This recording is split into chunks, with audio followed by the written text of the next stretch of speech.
बहुत समय पहले की बात है, जब सृष्टि की रचना हो रही थी। परमपिता ब्रह्मा ने अलग अलग योनियों और जीव जंतुओं को बनाया। हर जीव को खास गुण दिया गया।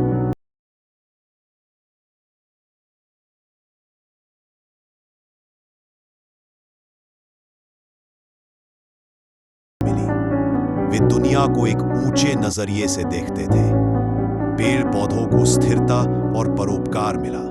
वे बिना किसी अपेक्षा के सबको फल और छाया देते थे।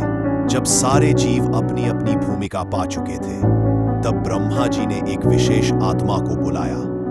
वह आत्मा अन्य आत्माओं से थोड़ी अलग थी। ब्रह्मा जी ने पूछा, वत्स, मैंने सभी जीवों को उनकी प्रकृति के अनुसार गुण दे दिए हैं। तुम बताओ, तुम्हें कौन सा गुण चाहिए? आत्मा ने विनम्रता से कहा, पिताश्री, मुझे एक ऐसा गुण चाहिए जो मुझे सोचने, समझने और चुनने की शक्ति दे। मैं सिर्फ सहजता से जीना नहीं चाहती, ना ही केवल परोपकार करना। मैं सही और गलत में भेद करना चाहती हूँ। अपने कर्मों से अपना भाग्य बनाना चाहती हूँ। देवताओं ने सुना तो वे हैरान हुए। एक देव ने पूछा, यह कैसा गुण है? इसमें तो दुविधा और दुख भी बहुत है। पशु पक्षी तो बिना चिंता के खुश रहते हैं। ब्रह्मा जी मुस्कुराए और आत्मा से कहा, तुम जो मांग रही हो वो सबसे बड़ी जिम्मेदारी है। यह तुम्हें बुद्धि और आजादी, स्वतंत्र इच्छा देगी। लेकिन याद रखना, जहां स्वतंत्रता है वहां कर्मों का फल, जिम्मेदारी भी है। तुम्हारे पास शक्ति होगी कि तुम स्वर्ग जैसा जीवन भी बना सको और नर्क जैसा भी। आत्मा ने दृढ़ता से कहा, मुझे यह गुण स्वीकार है, क्योंकि मैं सिर्फ जीना नहीं चाहती, मैं अनुभव करना।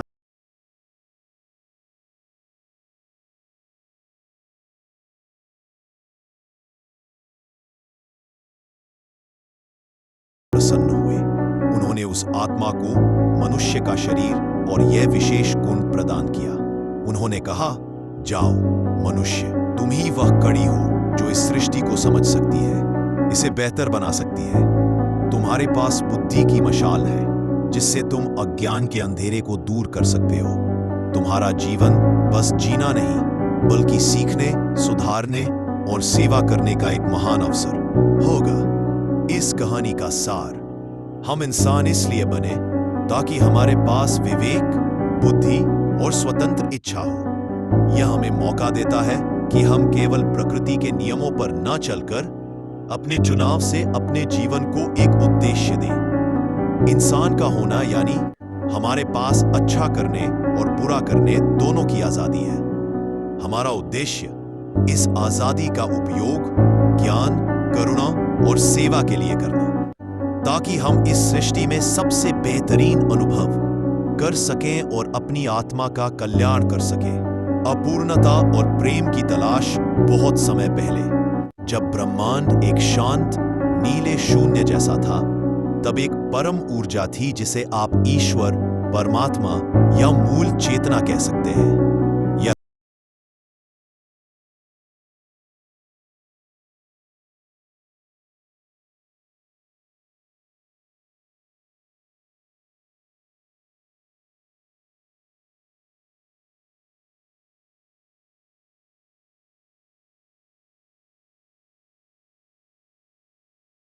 तभी सार्थक है जब उसे साझा किया जाए। इस विचार से उस परम ऊर्जा ने खुद को अनगिनत छोटे छोटे हिस्सों में बांट दिया। ये छोटे हिस्से ही आत्माएं कहलाए। हर आत्मा में मूल परम ऊर्जा का थोड़ा सा अंश था, लेकिन वे अब अपूर्ण थी, क्योंकि वे अपने मूल स्रोत से अलग हो गई थी।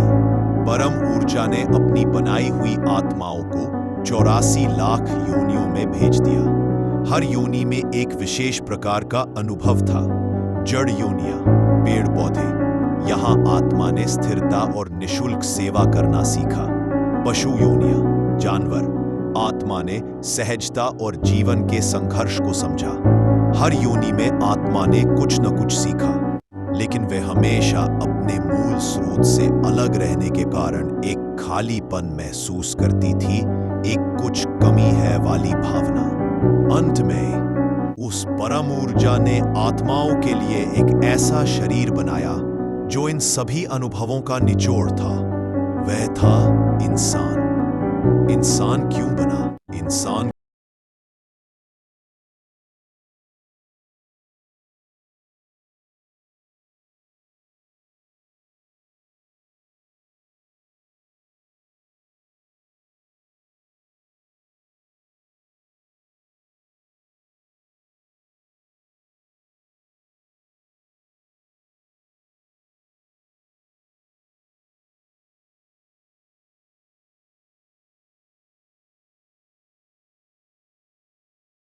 तुम भूले हुए बच्चे हो और मैंने तुम्हें रास्ता खोजने की क्षमता दी है। इंसान को इसलिए बनाया गया ताकि वह भौतिक दुनिया के आकर्षणों, सुख दुख, लोभ मोह में रहते हुए भी अपनी इच्छा से अपने अंदर छिपी पूर्णता को पहचान सके और बिना किसी मजबूरी के उस परम ऊर्जा से प्रेम करके वापस जुड़ने का चुनाव कर सके। इस तरह हम इंसान वह आत्माएं हैं जिन्हें अपने अपूर्णता के अनुभव में से गुजरते हुए स्वतंत्रता के साथ वापस प्रेम और पूर्णता की ओर लौटने का महाकर्म की शुद्धि। निस्वार्थ पुष्प की कहानी। एक बार एक संत अपने आश्रम में एक पुष्प वाटिका, फूलों का बगीचा लगा रहे थे। उनके पास दो शिष्य थे, अर्जुन और भीमा। संत ने दोनों को बराबर पौधे और समान जमीन दी और कहा, इस वाटिका की देखभाल करो। जो शिष्य अपने कार्य से मुझे सबसे अधिक आनंद देगा उसे मैं आशीर्वाद दूंगा। अर्जुन ने अपना काम शुरू किया। उसने सबसे महंगे और सुंदर बीज खरीदे। वह हर सुबह पौधों को पानी देता, उनकी तारीफ करता और मन में सोचता, जब ये फूल खिलेंगे तो गुरुजी मुझे ही सबसे अच्छा कहेंगे, मेरा बगीचा ही सबसे सुंदर होगा। भीमा ने भी अपना काम शुरू किया। उसने साधारण बीज बोए। वह पौधों को पानी देता, खरपतवार हटाता, लेकिन उसके मन में कोई प्रशंसा पाने की इच्छा नहीं थी। वह बस ये सोचता था, इन पौधों को पानी और देखभाल की जरूरत है। ये मेरा कर्तव्य है कि मैं इन्हें बढ़ने में मदद करूं। समय बीतता गया। दोनों वाटिकाओं में सुंदर फूल खिले। एक दिन संत दोनों शिष्यों के पास गए। अर्जुन ने गर्व से कहा, गुरुदेव देखिए मेरे फूल कितने चमकदार और सुगंधित हैं। भीमा ने बस सिर झुका लिया और कहा, गुरुदेव ये तो पौधों की अपनी सुंदरता है, मैंने तो बस अपना कर्तव्य किया।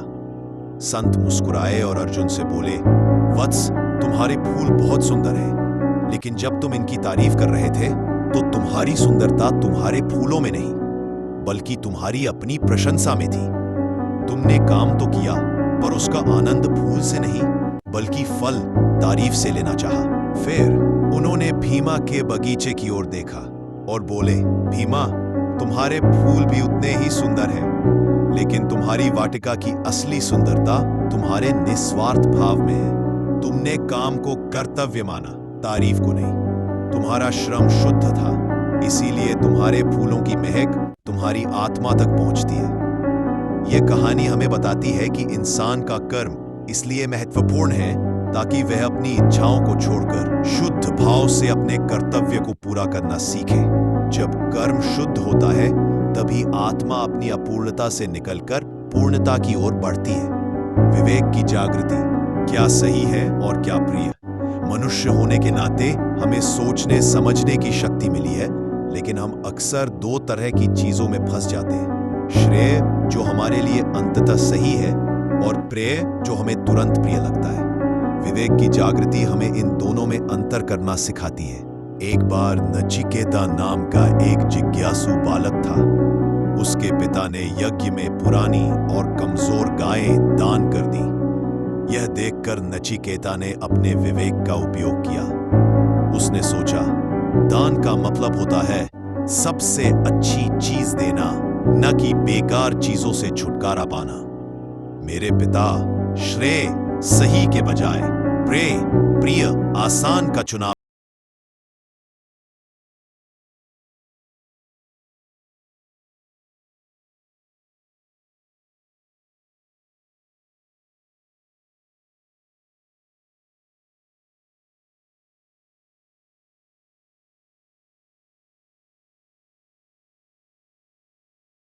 उसकी तपस्या से प्रसन्न होकर उसे 3 वरदान दिए।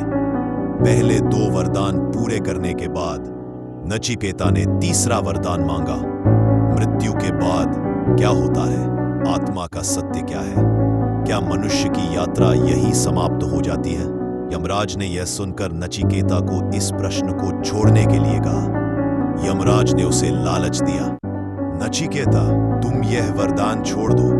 इसके बदले में मैं तुम्हें अपार धन, लंबी उम्र, सुंदर अप्सराएं और इस पृथ्वी का राज्य दूंगा। यह सब प्रेय था जो तुरंत प्रिय लगता है। उसने यमराज से कहा, हे देव, ये सभी वस्तुएं, धन, आयु, सुख क्षणिक है। ये इंद्रियों को कुछ देर का सुख देती है और फिर नष्ट हो जाती है। मैं उस सत्य को जानना चाहता हूं जो अजर अमर है, जो मृत्यु के बाद भी रहता है।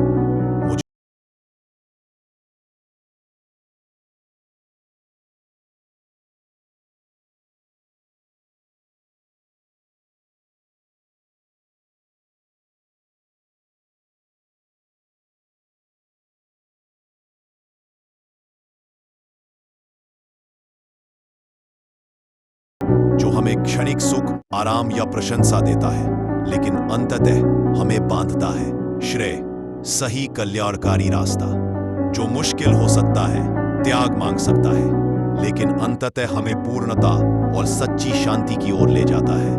विवेक की जागृति का मतलब है श्रेय को चुनने की शक्ति विकसित करना, भले ही प्रेय कितना भी आकर्षक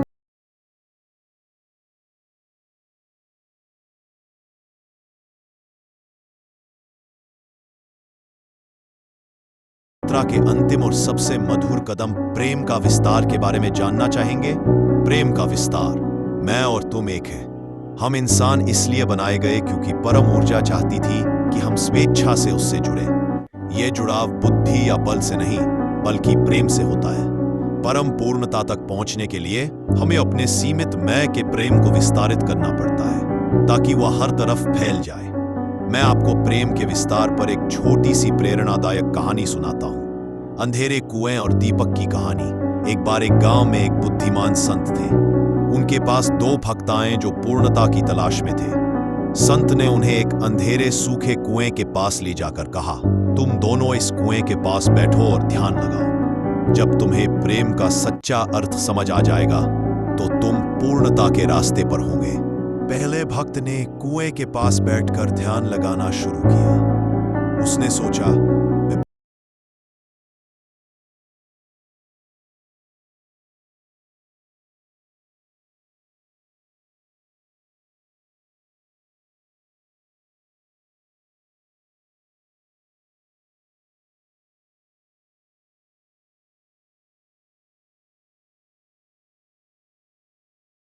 उन्होंने पहले भक्त से पूछा, क्या तुम्हें प्रेम का अर्थ समझ आया? भक्त ने कहा, हाँ गुरुदेव, मैंने खुद को महसूस किया। मैं अपने लिए शांत और प्रेममय हूं। संत ने मुस्कुराकर कहा, वत्स, तुम्हारा प्रेम अभी संकीर्ण है। यह प्रेम उस कुएं के जैसा है जिसके भीतर सिर्फ तुम्हारा मैं है।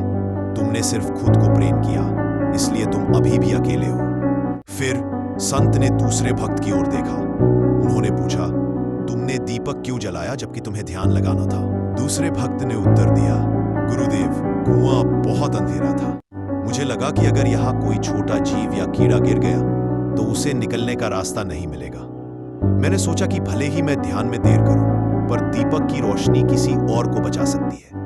मैंने प्रेम को कार्य में बदल दिया। संत ने उसे गले लगा लिया और कहा, यही प्रेम का विस्तार है। तुमने अपने मैं से बाहर आकर दूसरे के लिए सोचा। तुमने अपने प्रेम को उस छोटे से कीड़े तक फैला दिया।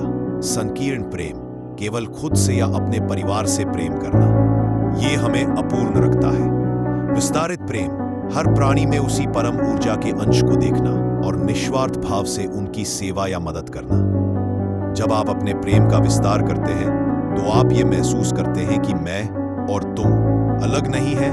हम सब उस एक ही परम ऊर्जा से जुड़े हैं। यही जुड़ाव महसूस करना पूर्णता है। इस तरह मनुष्य जीवन की यात्रा विवेक, ज्ञान से शुरू होती है, शुद्ध कर्म, सेवा से आगे बढ़ती है और अंततः प्रेम के विस्तार से पूरी होती है।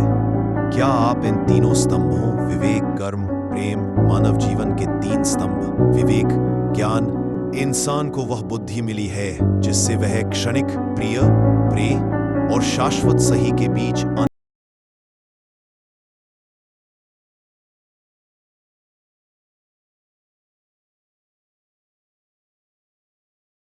स्वार्थ को छोड़कर निस्वार्थ भाव से अपने कर्तव्यों का पालन करे और सेवा में आनंद पाए। प्रेम का विस्तार, पूर्णता। हमारा अंतिम लक्ष्य यह है कि हम अपने सीमित मैं से बाहर निकलकर हर प्राणी में उसी परम सत्ता को देखकर अपने प्रेम का विस्तार करें और जुड़ाव महसूस करें। इस पूरे विचार का निचोड़ यह है कि हम इंसान इसलिए बनाए गए ताकि हम स्वतंत्रता के साथ ज्ञान का उपयोग करके प्रेम को खोज सकें और वापस उस पूर्णता को पा सकें जहां से हम आए हैं। विवेक ज्ञान पर यह उद्धरण आपको बताता है कि हमारी सबसे बड़ी शक्ति हमारी सोचने की क्षमता है। मनुष्य की सबसे बड़ी शक्ति उसका विवेक है, जिससे वह सत्य को असत्य से और अमर को नश्वर से अलग कर सकता है। भारतीय दर्शन के सिद्धांतों पर आधारित शुद्ध कर्म कर्तव्य पर यह उद्धरण भगवद गीता से है, जो कर्म करने का सही तरीका सिखाता है। कर्मण्येवाधिकारस्ते मा फलेषु कदाचन। तुम्हारा अधिकार केवल कर्म करने में है, उसके फलों में कभी नहीं। फल की इच्छा के बिना किया गया कर्म ही तुम्हें पूर्णता की ओर ले जाता है।